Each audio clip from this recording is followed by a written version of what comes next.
Salibonani ngegama lenkosi uJesu siyabonga amathuba inkosi esipha wona ukusa kwamalanga.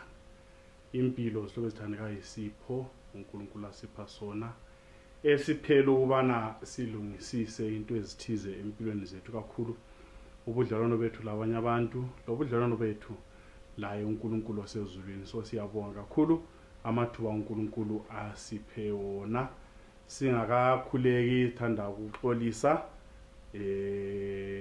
lo baba uSibanda lapha siyaxolisa kakhulu ukuthi ngevike ephelileyo intshumayelo ayisatholakala lisixolele kube lokuncane nje ade kubambile kodwa ke hayi siyathembisa umusa kaMlimo ukubana amaviki wonke izabe isiba khona intshumayelo ukwenzela ukuthi sihambeni ndawonye. Siyabonga asikhulekeni babolungile osezulwini siyabonga ukuyasithanda sithungamele kathesi usenzele umusa insuku zonke igama lakho siyakhuleka amen. Amen. Right, siyabonga sobe sithandekayo ke njengoba sihamba ndawonye i40 years isikwanile abantwana bako-Israel sebe siyachapha sikhulumile kuleyani viki uMoses khuluma labo eselungiselela ukubavalelisa ebakhumbuza ebalaya ebaqinisa ukubana ke ilizwe ebesilithenjisiwe nanjana lapha sokumele siyengena siyaqedisa namhlanje lendlela ekaMoses ahamba ngayo. Namhla ke sakhuluma ngaye uMoses kakhulu sisiyafika ke ekufeni kwakhe asambenini. Njengabantu emhlabeni bantu siphilela sizalelwe umsebenzi umlima siphona kule ndima okumele uyihlakule kule ndima okumele uyihlakule kule nhlanyelo okumele uyihlanyele. Ilizwi likaMlimi kumele lihambe kusetshenziswa mina lawe. So umlimi nxa ivuma ukubana siphila evumile ukubana siphile kasowasebenzise nona la amathuba endimeni yakho bantu ungavula amabhanga sebenza isikhathi sokulala singachaya ulale uqedile umsebenzi wakho. Abangakangena endimeni sizakhumbula ungabala iBhayibheli kulabanye abaqhatshwe kuseni abo 5 beqhatshwa bengena emasimini. Abanye bazongena ngo10 abanye bangena ngo2 abanye bangena ngo5 kuchayiswa ngo6 abanye ngo5:30 beyikwe beqhatshwa. Ilizwi lithi lona sebelayinile bonke sekuphiwa ipay baphiwa imali elinganayo efananayo. Kwase kusitha bekuseni bakhompuleni ukuthi hayi ngiyaza ke sihole i300 US kulingane lo muntu osebenze 30 minutes. Umnikazi womsebenzi lo mnikazi wemali wasidayi wena usebenze yakho indima la lo usebenzo kwakhe ukuthi uholisayo ngiholisa njani kukimi. So sihlobo sithandekayo mina lawe silendima asisebenzeni abanye kade sabakhona endimeni ungahlakula ugqibela kasisebenzeni inkosi seduze. Abanye bajoyina nje sokusele 30 minutes but into engiyibongayo nansi iholo liyafanana ngumbuso kaMlimi impilo enginaphakade sokuseduze eKenani kasingenene endimeni kasihlalene endimeni umlimi asenzele kuhle umlimi asibusise. Right. uMoses sizasukela ke sikhangela ifamily tree yangibo. Sizasukela kuAbraham. Abraham nguye ubaba wokukholwa yikho kusungula khona kudabule isizwe sako-Israyeli. Wasezala uIsaac. Yena uAbraham wayethethe uSara. Sara lo Abraham ngabalo buyele emuva balobuhlobo thize mana ngathi thize vele bayizihlobo ngabalo uAbraham esechasisa uAbraham lo Sara bazalwa ngubaba 1 behlukana kibo mama. Ekukhuleni uAbraham wasezibonela ke wazithathela basebezala uIsaac. uIsaac wayathatha uRebecca wazala uJacob lo Isu. Xa ezele uJacob lo Isu babe ngamaphahla laba bafana. Bible lithi lona sisu sakhe sasingani siyahlupha waze wakhuleka wacela kumlimi ukuthi kade kungabe kuyini. iBhayibheli lithi umlimi wasemphendula wathi esiswini sakho kulezizwe ezimbili. Izizwe lezi ezimbili ngama-Edomites aphuma ku-Isu, lama-Israelites aphuma kuJacob. Jacob wasesiba labafazi abangu-4. Wayethanda uRachel kodwa waphiwa uLeah. Esethethe uLeah waphiwa lo maid, wathatha lo Rachel waphiwa lo maid. Wagcina selamakhosikazi angu-4.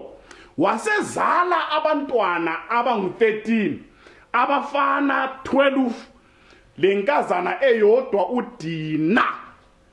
Then abafana labo bongu-12 abaphuma kibo mama abangu-4, abanye omama bengomaid, yibo abazala isizwe sako-Israyeli. Omunye umntwana owazalwa nguJakobe wayenguLevi. uLevi kokuphuma khona sokusiza ngapha wasezala omunye umntwana okuthiwa nguKohathi. uKohathi wazala uAmram. uAmram wasethatha uJekobhethi waba ngumama kaMoses. Waqala ngokuzala uAaron, kwazalwa uMiriam, kwase kuzalwa uMoses. Emzele wayengakamniki lebizo. Kwaba isikhathi sekungene uFaro ongamaziyo uJosefa, kwabuqalwa ukubulawa kwabantwana. iBhayibheli lithi lona basebembona ukuthi ngumntwana omuhle, ngumntwana olungileyo. I think uNkulunkulu wakhuluma labo ukubana le incebo yami engizayisebenzisa ukukhulula isizwe sami. Bayamfihla, baqalisa bemfihla endlini, kwagcina kungasafihleke endlini, bayamfihla emfuleni. Umlimi abesesenza izinto zakhe, umlimi uyazenza izinto zakhe, umlimi uyazenza izinto zakhe every day. Umlimi udlala intsoro zakhe, uyadlala intsoro, uyaphuma ibhobhu umlimi. Kwesinye isikhathi izinto azenzayo ngelihlo lomuntu kazikho zinhle. iBhayibheli lithi lona esibonani ibuthutha bukamlimi lokho buhlakaniphile kulokuhlakanipha komuntu. Uyazenza umlimi imetsi zakhe. Wasekwenza ngabomu ukuthi uMoses kumbe umntwana lo adojwe indodakazi kaFaro. Yena uFaro owayebhale wadinda umthetho ukuthi kubulawa abafana. Abesedobha umntana akhe abesedobha umfana womHebheru. Umlimi angenele angambulali, ahlamthande. Nxa kukhala so kuSmayili ahlakuthande. Nxa esekudobhile so athi lokhu angisoze ngubulale, wayengakuphosela emanzini uhle kugalula. Athi lokhu angisoze ngubulale, ngizazigcinela kube ngumntanami, ngizakuthi nguMoses ngoba ngimthethe emanzini. Wakhula ke uMoses. Nxa emdobha into enziwa uMiriam, wayehleze eduze uMiriam laphana ebukele. Uthe ebona sebemdobhile uMoses wahle wagijima wazokhuluma ukuthi hayi ngalidingela umaid. Guess what? Wasesiyadinga umama wabo. Kwaba nguye ogcina uMoses. Wabhadalwa ngumntaka Faro ukugcina umntanakhe. Ababhalayo bathi bona ngaleso sikhathi esifitshana amgcina ngaso wayemunyisa kodwa emfundisa ilizwi likaJehova. Siyakhohlwa njengabazali. Abantwana sesibafundisile, sakhohlwa ukubafundisa indlela yensindiso, indlela yokukhonza lokuthanda lokuhlala entandweni kaJehova. Asambeni.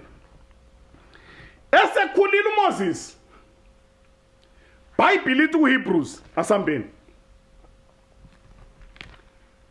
Yalinye ilanga kwamfikela ukuthi avakatshela abakibo, wayababona, wasethola Egyptian uchaya Israelite. Wasezama ukuthi alamule ngenxa kwamehlula, wagcina egoqa izibhakera, wamshaya Egyptian, wamkhama, wambulala, wamgqibela echebechebeni. Following day wathola abazalwane besilwa ama-Israelites, wathi uyabalamula bangavumi ukulanyulwa ngeproblem abalayo. Bazomgebhela ukuthi izolo ubulela Egyptian. Wathi kathi ngubani osekubekile Moses kuba inkosi kithi sufuna ukungibulala njengomGibhithe ombulela izolo wahle wethuka wabaleka waya egangeni wabaleka waze wafika eMidiana wayahlala koJethro yikho athatha khona umfazi umntaka Jethro okuthiwa nguZiphora wasezala abantwana ababili uGeshom lo Eliasa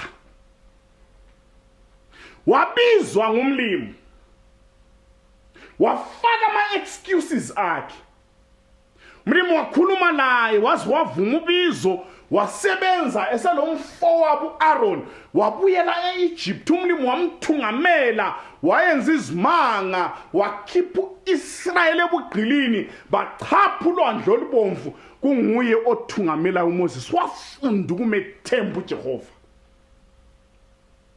indlela yonke wayesebenza ukuncengela uIsrayeli wayesima phakathi kwaIsrayeli lo nkulunkulu nxa bekhonona uNkulunkulu esezwile esefuna ukubaqeda abancengela uMoses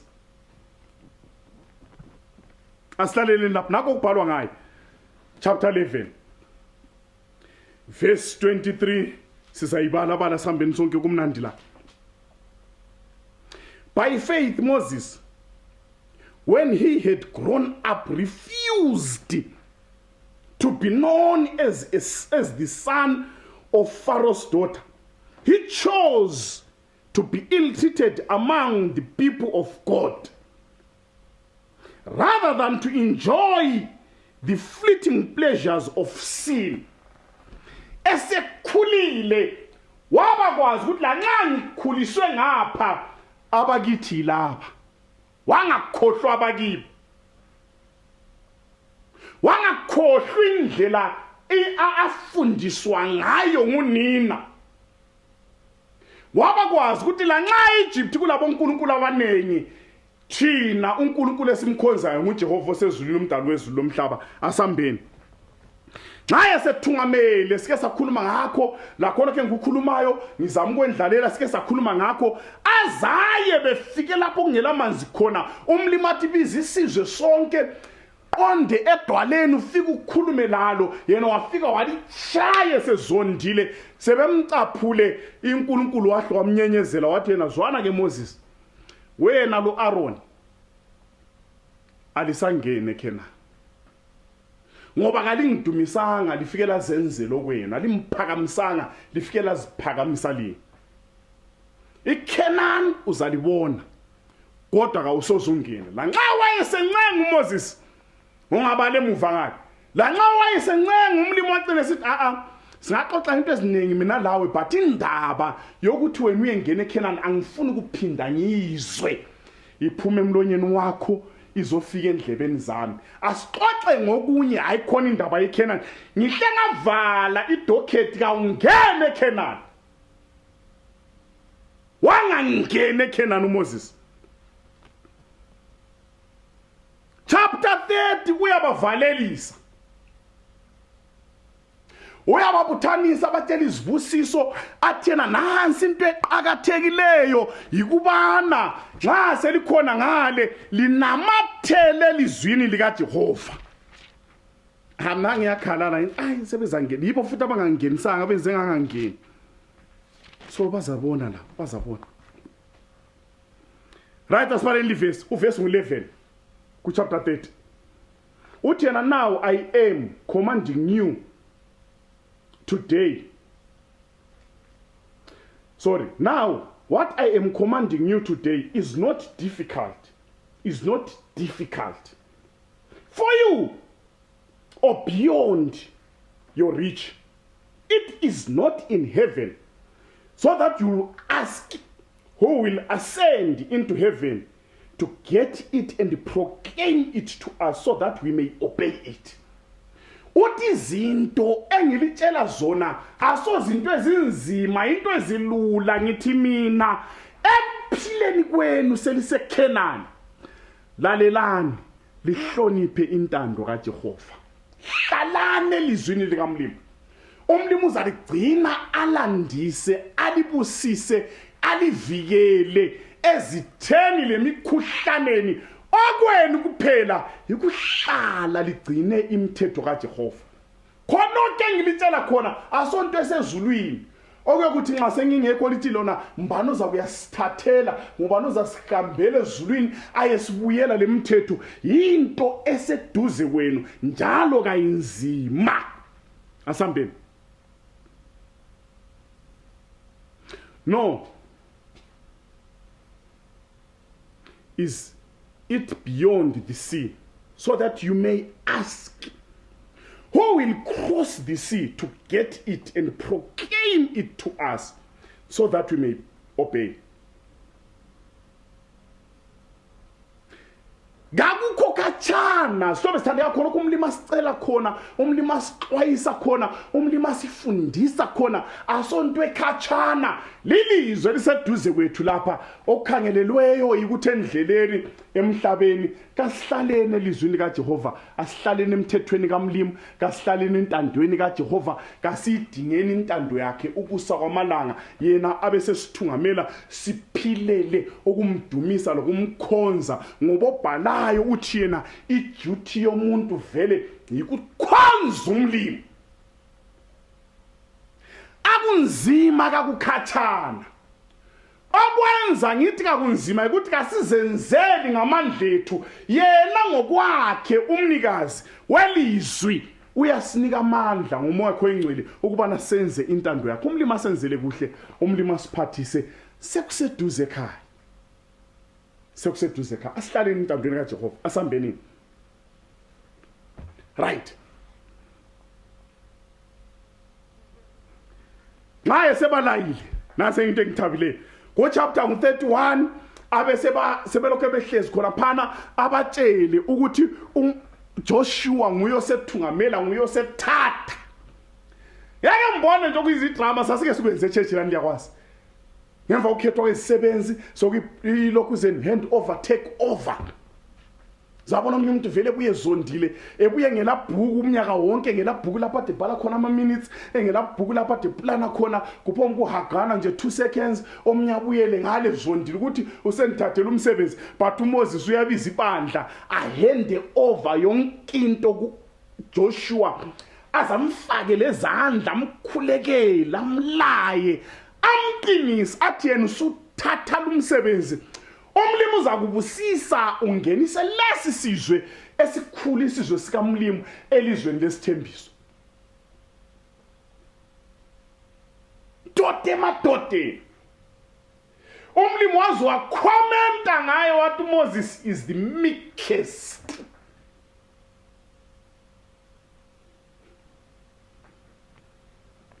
Chapter 33 aqalisa ukubabusisa ngezizwe aqalisa ngesako Rubeni ehle nase into engithabileyo azaqambe labantu ababili izizwe ezimbili eza Edwayo kube lo Manase kube lo Ephraim ngabantwana baka Joseph. So isizwe lesi esikhulu kangaka sesizalwa ngabomama abangu5 owes5 ngumka Joseph Asenath Egyptian.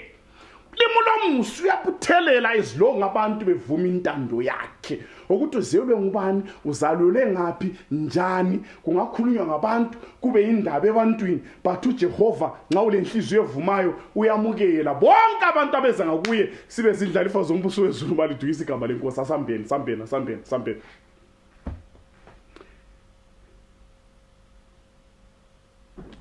Deuteronomy 34 lapha ngithola indaba emnandi ngathi umlimi ulungile. Then Moses climbed Mount Nebo from the plains of Moab to the top of Pisgah opposite Jericho. There the Lord showed him the whole land from Gilead to Dan, all of Naphtali, the territory of Ephraim and Manasseh, all the land of Judah as far as the Mediterranean Sea, the Negev, the whole region from the valley of Jericho, the city of palms as far as Zoar. Bible lona esebavalelisile wabaqinisa wababusisa wafaka uJoshua endaweni ukuthi kuyosebathungamela umlimi wasesithi okay isikhathi esikhatshayile qansa intaba waqansa intaba uNibo wayafika phezulu nxa efika entabeni umlimi wamenzela umuso omkhulu lapho manini ke ngikhulume la zwanini la fika wama sophakamisa amehlo akhe wayesele 120 years Thengibale eBhayibhelini ngathi umlimi ulungile. Wamnika amandla uMoses. Bible lithi lona ele 120 years amehlo akhe ayilokhe engafiphalanga. Wayilokhe ebona kuhle. Wayilokhe lamandla emadolweni akhe njengejaha. Ephiwa amandla ngumlimi ukuze akuthungamele ibandla lakhe. Eyedwa elixhegu le 120 years waqansa intaba ayikona uqaqa intaba wayafika phezulu ngalo abanye abantu balungile bantu khona bekwazi ukuthi ulanda into ezimbili ukuyabona iKenani ahlafe eyedwa wayesengcwaba udadewabo wangcwaba umfowabo sekusele nguye yedwa nanguyane eqansa intaba iBhayibheli lithi efike entabeni so evusa amehlo wabona ilizwe lendlalekile umlimi wamtshengisa abako ukuthi abako Ephraim babehlala ngapha wamtshengisa abako Juda wamtshengisa abako Naphtali wamtshengisa abako Manase wamtshengisa abako Dan bonke izizwe ngokwendlaleka zabo ezako Benjamin ngale emaqaqeni wabona konke wabe smile bobotheka zwanila nako kuyokunthabisileyo Thengibala kwenye indawo obhalayo ithi umlimi ngenxa yomsa wakhe lokudlelwana yelabo loMoses wabe msusa khonapho engezelela wamtshengisa lokunye ngale wamtshengisa sebehlezi abantu aqala wamtshengisa ukuthi babehlala ngaphi bengakahlali wamtshengisa sebehlezi wabona abantwana bedlala wabona amaqhegu ekhula esifa kuzalwa abantwana isizwe sesihlezi elizwe lesithembiso bevuna iwheat besikha ama pomegranates benatha besidla ihani besidla uchago wathi haleluya uNkulunkulu uthembekile ngeqiniso langembala leli lizwe ligeleza ubisi lenyosi uNkulunkulu uthembekile Umlimi wathi Moses nanti ilizwe engalithembisa uAbraham nanti ilizwe engalithembisa uIsaac nanti ilizwe engalithembisa uJacobe bayangena abantwana bakwaIsrael bayangena xa uMoses ehlekelela ebonga umlimi thola umlimi wamsusa khona pobhala uyachasisa haleluya bafana uyangezelela kubonayo azabone nxa abantwana bakwaIsrael behleze eKenani ababone benikela iminikelo yembuzi lezimvu befundile indlela yonke sebekwazi ukuthi kuthoni kumele iwundlu kaNkulunkulu eliyachithela isono somhlaba amtshengisa umlimi uJesu ezalwa amtshengise ekhula amtshengise enye into yazwisa uMoses ubuhlungu abone isizwe abona ama-elders abona ama-priest ayembala uIsaiah xa inkosi sizelwe lesithembiso sesizwe sesigcwalisekile ukubana intombi izazala indodana kuyathiwa nguEmmanuel nxa uNkulunkulu emtshengisa ukuthi uEmmanuel uzazalwa ama-elders amphike wabona uJesu ephikwa yisizwe sako-Israyeli wabona uJesu ebethelwa ngithengibala ngezibuhlungu uJesu ebotshwa elethwa kuPilate uPilate wakhangela amaphepha wacheka wathena lindoda kayilaqala wasuswa wasiwa kuHerod uHerod wathi uyazivele ngifuna ukuhlala ngikubona kanti unguhawu mina ngikuyakuthi ikarate ndoda kanti ungumfana kanti umncane kangaka uright ngicela ungenzele imiracle wayefuna ukuthi uJesu nje afika amenzele imiracle, kumbe atshintshe lokhu kube yilokhu, kumbe abambe inkomithi phaphe kube yikwilimba. uJesu wangakwenzi khona lokhu. Uthela isekhangela amaphepha khona, wakhangela lokuthi abantu bathini ngaye, wasethatha wabhala wathi yena lindoda abambala lindoda ngayilaqala, angitholi isici, angitholi icala emntwini lo. WayengumRoma, uPilate engumRoma, ababophayo uJesu bamgwebela ukufa yiSanhedrin, ama-elders, uchairperson wakhona engumpriest. Wakubona uMoses uJesu bemrejecta abakibo, weza kwabakhe abakhe kabamazana, wenza ubuhlungu uMoses. Wabona ekhafulelwa, wabona esiya eGetsemane, wambona esesiya eGolgotha ebethelwa, wambona esifa. Umlimi wamtshengisa elele engcwabeni for 3 days. Wasezobona indaba enhle uMoses. Umlimi wamtshengisa ukuthi kuza kuba lokuvuka, uzavuka ngosuku lwesithathu. Wambona uJesu evuka, uzubone abadala abamphikayo. Yibo kanye okwathwala nxa sebetshelwa ukuthi uJesu uvukile, betshelwa ngamasotsha ama-Roman soldiers ukuthi simbone ngalo uvukile, lo ndoda uvukile. Abafundi abamtshontshanga, kube lomdumo, kwaba lombane, ilitshe lehamba layalo, wabephuma, simbonile phuma soyikhazimula, sasesifeyinta. Sesimbonile kathontwanga uvukile.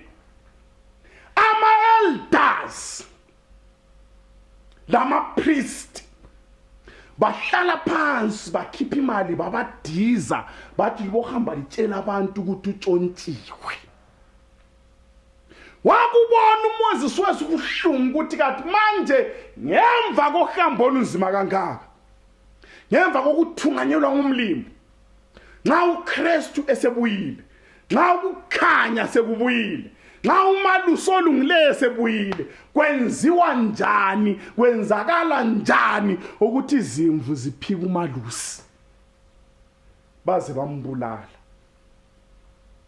Wakubona uMoses umlimi wamendlalela, wakubona konke khona lokho othe bhala lapha, ngaze ngathi haleluya. Uthi uMoses wambone evuka, wambone esehamba evalisa abafundi bakhe esiye ezulwini. Enye into yamthabisa uMoses ukuthi wazibona laye engomunye wabantu abayahlangabeza uJesu bevula amasango ingene ekhaya.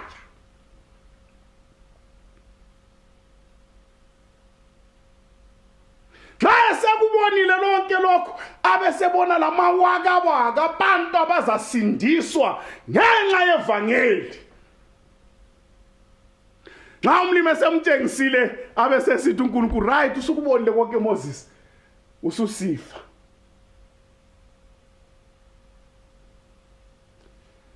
Right. Asambeni la. And Moses, the servant of the Lord, died there in Moab. And the Lord said, as the Lord had said, wafika wafa esekubonile, wafela khona phana ezintabeni elizweni lama-Moabites. Nase into engithabile. Umngcwabo wakhona. La. Verse 6, he buried him. He buried him in Moab, in the valley opposite Beri-Poa. But to this day, no one knows where his grave is. Moses was 120 years old when he died, yet his eyes were not weak, and his strength gone. Naye sebonile, I think what esebone konke lokhu nguyohlo wazidlalela phansi wahlala hayi nxa kunje sendlala ngiyavuma Nkosi kulala. usungitshengise yonke into yebo iKenani kangilingeni kodwa usungitshengise imfihlakalo yomhlaba usungitshengisile ukuthi isithembiso uzasigcwalisa Jesu uzahamba uyebafela abantu lanxa beza kuphika kodwa uzakuyabafela uzakuyabhadala ngegazi lakho eCalvary ngibhadalela umhlaba wonke kube sebantwini kibo ingqobe zisalele bona ukuthi baya kukhetha kumbe bayala sengibonile ukuthi uNkulunkulu for sure lothando lothethelelayo noma isizwe sizakwala kodwa kuloqaba lobantu umhlaba wonke emagumbini amanomhlaba abazalizwa leli vangeli bakuhambe ngile ngaleso sizathu noma ngangena ngeKenani lomhlabeni ngapha semvuma ukulala wasezi ngicabanga ukuthi wasezilalele Ismayela so wafaka izandla zakhe lapha wathi wabesifa Bible lithi lona and God buried him wakijimia kuJude 9 Satan wahle wathutsha esethwele iphetshana elesono sika Moses wathi yena ye ngibonile lisenza apha litshengisana lapha kodwa uMoses ngowami ngoba lapha waphambanisa la wachaya idwala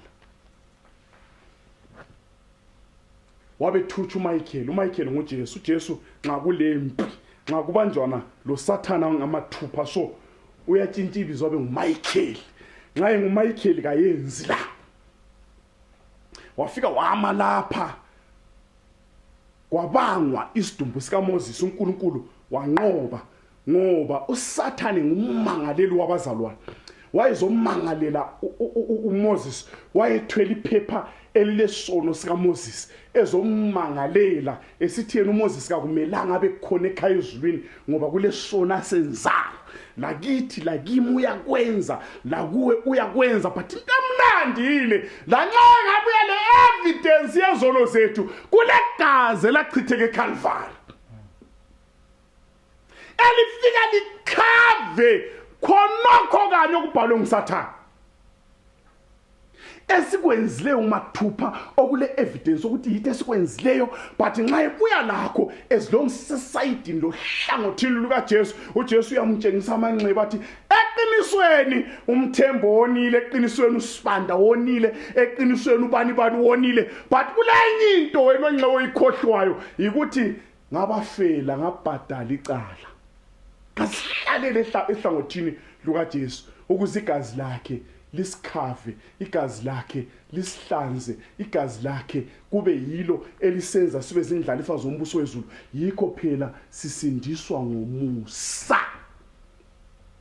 enye into obuhlungu nansi kulabanye abantu asebajoyina bahamba uSathane waba recruiter wabathwasisa ukwenza kanye khonokho akwenza kuba ngummangalelo wabazalwane nxa kusenziwa ngesuku zokucina kuchunywa ilivangeli nxa kuchunywa ilivangeli kuncengelwa abantu ensindisweni bona babhizi lamaphepha ale evidence yezono zabantu befuna ukudiscourage abantu ukuthi babuye enkosini kasiyekeleni umsebenzi kaSathana zenzele yedwa thino wethu yikubizela abantu enkosini ngoba inkosi lomusa inkosi iyasindisa inkosi iyathethelela uMoses wathethelela uNkulunkulu wazingcwabela yena ungakhohlwa ku transfiguration nxa abafundi besele ngale uPeter wathi uyaphakamisa amehlo wathola sokuchazimula entabeni kukhazimula kufiwa wathi uyakhangela besithi ya madoda noma intothazi yafanana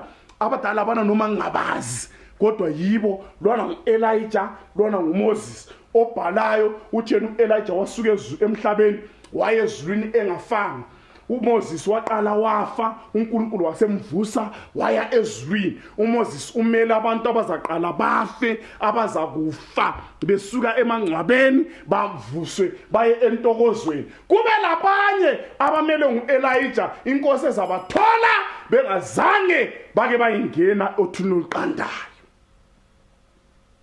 babuya uMoses lo Elijah bafika bamqinisa bathi inkosi uplanet Earth uthembe wena insuku zakho sezifikile ukuthi uye eCalvary uplanet Earth uthembe wena lathi singithula pasithembe wena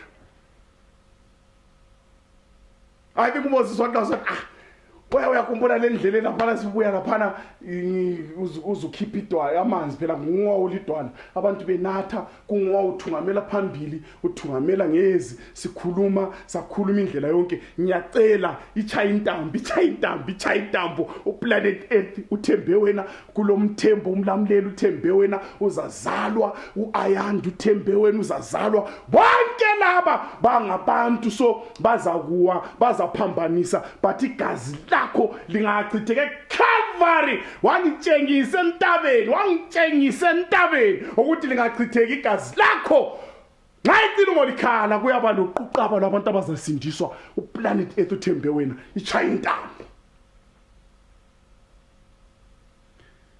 Moses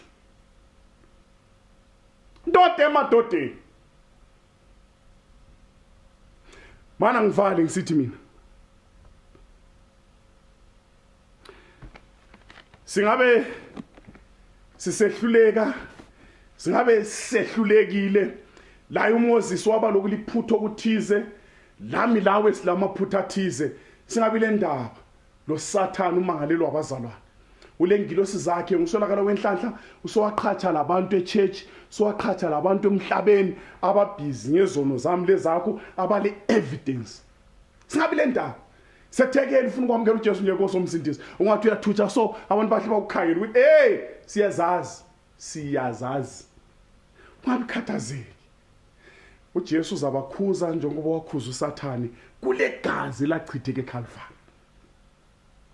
Xa silala lathi nxa kuyavuma ukufikela ngalokuthi silale sife lawe nxa uzakufa kumbe sizamelela inkosi uyasithola siphila ekutholulele ekuthola uphila kasithole sibambelele entandweni yakhe.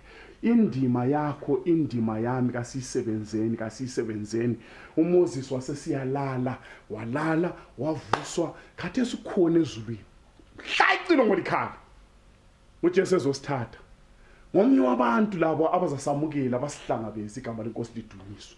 Umlimi asenzele kuhle kulamadoda ahamba lendlela bathembeka baze bafike ekucineni kulabo mama bahamba lendlela bathembeka baze bafike ekucineni. Mina lawe lathi siphakathi kwalendlela asitotobeni kasithembekeni sokuseduze ekhaya sokuseduze eKenani. Umlimi asenzele kuhle umlimi asigcine esandleni sakhe igama lenkosi malidunyiswe kumele siyefika ekhaya asicimezeni sikhulekene. Baba olungileyo sezweni siyabonga ngoba uyasithanda senzele umusa sifisa ukuthi mhla icilo ngolikhala sibe khona kwesindisweni ngenxa igama lakho. Bonke abezwayo yona inkonzo bagcine esandleni sakho khuluma lathi ncengana lathi sikhuthaze siqinise usuhlala lathi insuku zonke ngegama lakho siyakhuleka. Amen.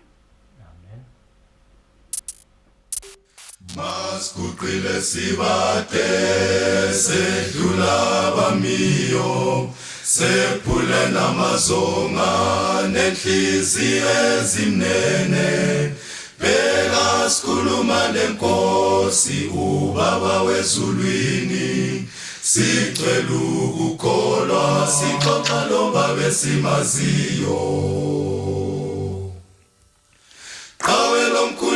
Cela bingeni inkosi kawe lomkhuleko woza jendana zezulu kawe lomkhuleko woza bamana zezulu woza maskuqile sibate phela sedlula bamiyo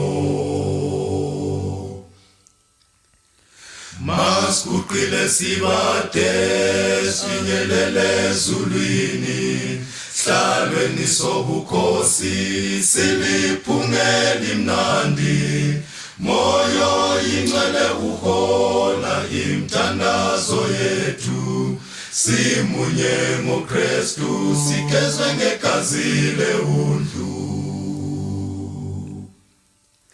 kawe lomkhuleko cela bingeni inkosi kawe lomkhuleko woza jendana zezulu woza kawe lomkhuleko woza bamana zezulu woza maskuqile sibate phela sedlula bamiyo masiguqile sibade asihambi ngamehlo sihamba ngokholo kazimlweni kaThixo isikhathi siphela ebiza abakwesokunene sagcina ukukholwa saxoxa lobabe simaziyo qawe lomkhuleko cela bike inkosi qawe lomkhuleko